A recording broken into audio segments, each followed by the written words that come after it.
Ó sangue e água que jorra do peito aberto de Jesus, como fonte de misericórdia para nós. Eu em vós confio, eu confio em vós. Lá do alto do Calvário, este Deus crucificado já nos tinha resgatado no amor. O Cordeiro imolado, no peito transpassado, a misericórdia jorrou. Nesta fonte buscarei, água viva beberei, em vosso santo sangue me purificarei.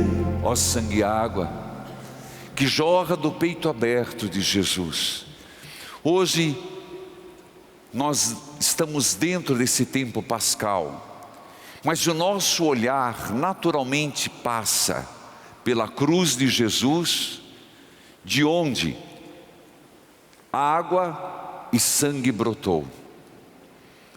Naturalmente passamos pelo sepulcro vazio, e tendo celebrado 8 dias como um só, a oitava da Páscoa, vamos para o segundo domingo da Páscoa, que desde o ano de 2000, São João Paulo II, ele proclamou o Domingo da Misericórdia e também canonizou Santa Faustina Kowalska, cuja relíquia de 1º grau nós temos, e foi uma grande dádiva de uma visita, uma peregrinação em Cracóvia, onde nós estivemos em peregrinação, e vamos agora em outubro de novo, ainda há vagas, que obtivemos esta relíquia de 1º grau de Santa Faustina.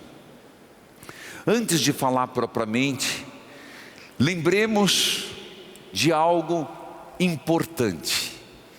Tudo que celebramos, o dia inteiro que teremos, no final do domingo, a grande procissão com velas acesas que faremos pelas ruas de Curitiba, e são milhares de pessoas que acorrem, todos têm um único sentido: nos lembrar de que o Cristo está vivo e ressuscitado. Você vê imagens agora em casa do ano passado, e certamente esse ano mais pessoas acorrerão para juntos proclamarmos que Jesus está vivo, que Jesus é misericordioso e que vivemos nessa corrente de graça e bênçãos da misericórdia divina. Mas essa festa não é que foi querida por São João Paulo II. Geralmente as festas são assim. Quero crer futuramente a festa oficial das Santas Chagas. Peço a esse mesmo Jesus que obtenha essa graça. Mas ele disse, e olha, o Diário de Santa Faustina, vamos dizer de 1931, quando começou as revelações, e ela só foi reconhecida no ano de 2000. Teve muitas dificuldades naquilo que o próprio Jesus a chamou como secretária, minha secretária, uma cozinheira, jardineira, porteira, semi-analfabeta, não tinha dinheiro para entrar no convento, trabalhou muito como doméstica para conseguir montar o seu enxoval, e finalmente entrou. Deus escolhe os simples para confundir os fortes. Santa Faustina recebe essa grande revelação, quando Jesus disse escreva. E depois disse: pinte o quadro. Sobre o quadro falaremos depois. Mas disse ele que no primeiro domingo depois da Páscoa, segundo domingo, portanto, eu desejo das minhas entranhas, está isso no diário de Santa Faustina, é das minhas entranhas, diz Jesus, que vem o desejo de derramar infinitas graças, um turbilhão de graças, porque derramarei a minha misericórdia sobre a humanidade, principalmente sobre os pecadores, para que encontrem o perdão dos seus pecados e conversão da vida. Gente, isso é maravilhoso, isso é algo próprio de Deus, das entranhas do Cristo ressuscitado. Estamos vivendo isto. A própria liturgia de hoje nos é muito sugestiva e me atém ao Evangelho. Jesus, neste Evangelho, aparece 2 vezes, e não por acaso no primeiro dia de cada semana. Portanto, o primeiro dia é o domingo. Portanto, aparecia no dia do Senhor, e eles estavam fazendo a fração do pão. Nisso nós temos a confirmação de Atos dos Apóstolos. Durante o tempo pascal, sempre a primeira leitura será dos Atos dos Apóstolos, a segunda leitura será da carta de Pedro, sobre o batismo. Mas sabemos e ouvimos hoje na primeira leitura, que os primeiros cristãos, no primeiro domingo, primeiro dia de cada semana, faziam a fração do pão, rezavam, iam na catequese. É isso que nós ouvimos. E nesta primeira aparição, Jesus chega e diz: a paz esteja convosco. E lá estavam 10. Judas tinha se matado e faltou um deles, Tomé. Mas os 10 estavam lá. E leve em consideração que nosso Senhor estava com um corpo glorificado, porque eles estavam com as portas fechadas, com medo dos judeus. Por que esse medo? Ora, se pegaram o chefe da gangue, me perdoe essa palavra para você entender, não iriam pegar os outros? Não iriam querer extirpar, arrancar o mal pela raiz? Sim, eles entenderam isso.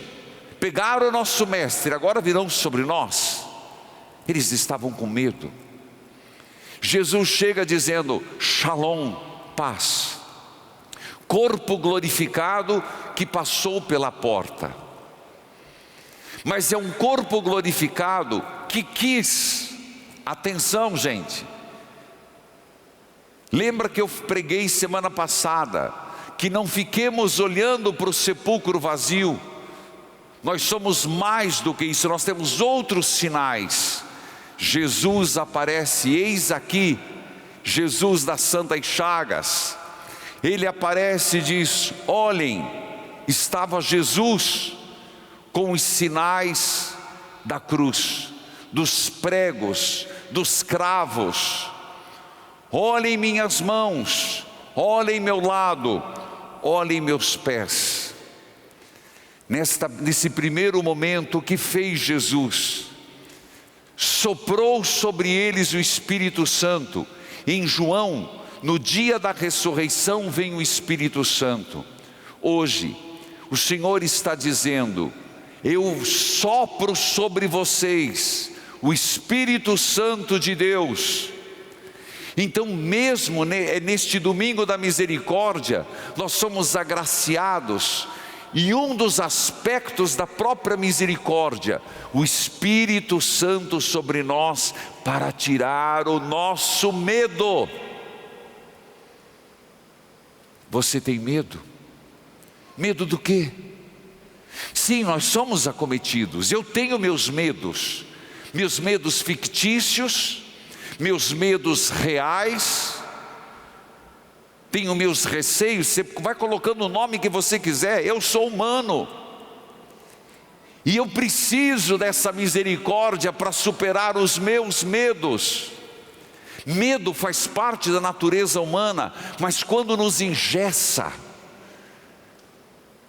quando nos faz recuar e não avançar em direção a Deus, em direção ao próximo, e em direção à maior e a mais maravilhosa das viagens, dentro de nós mesmos, porque às vezes os traumas causa-nos medo de revisitar nossa história com a luz divina. Entende o que eu estou dizendo?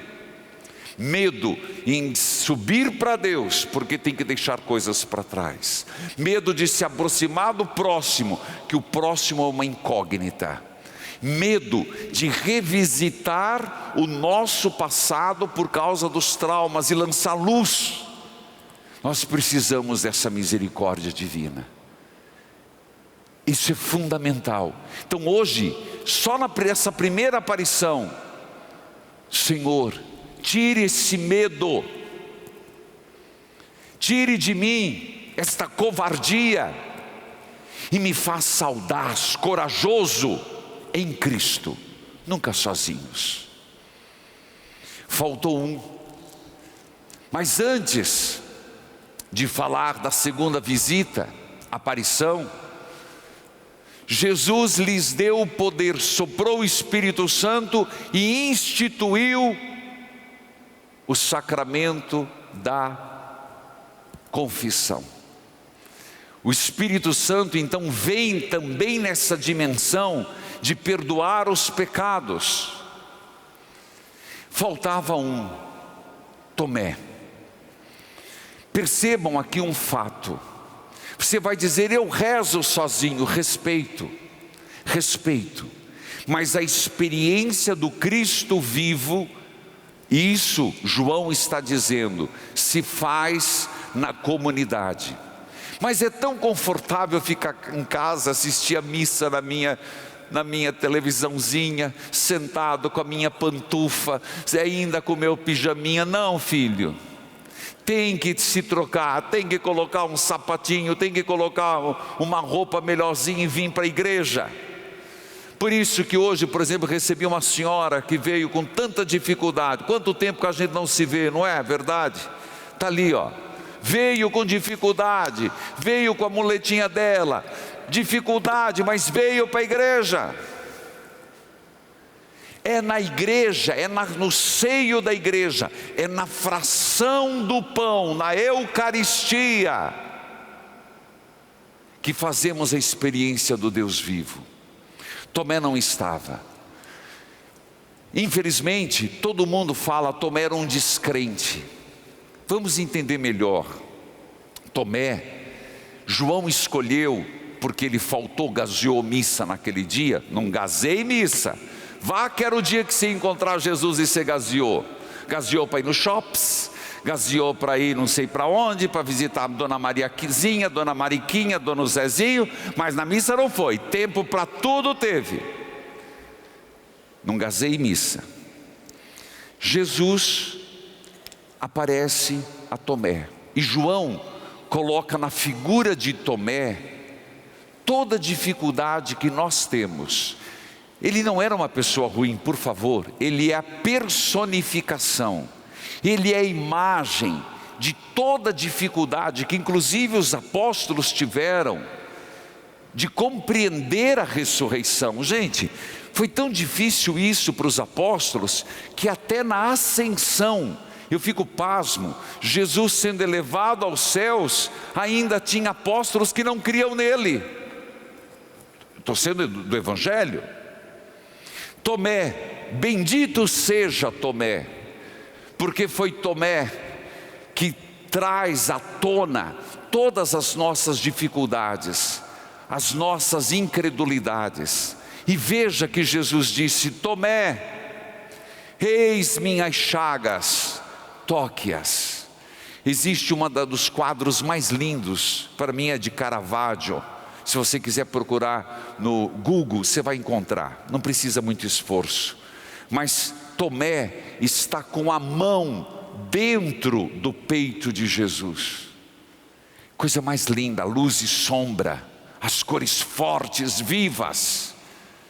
E hoje eu e você somos chamados a colocar nossas mãos nas chagas do Cristo, não chagas que estão ainda sangrando, mas chagas curadas.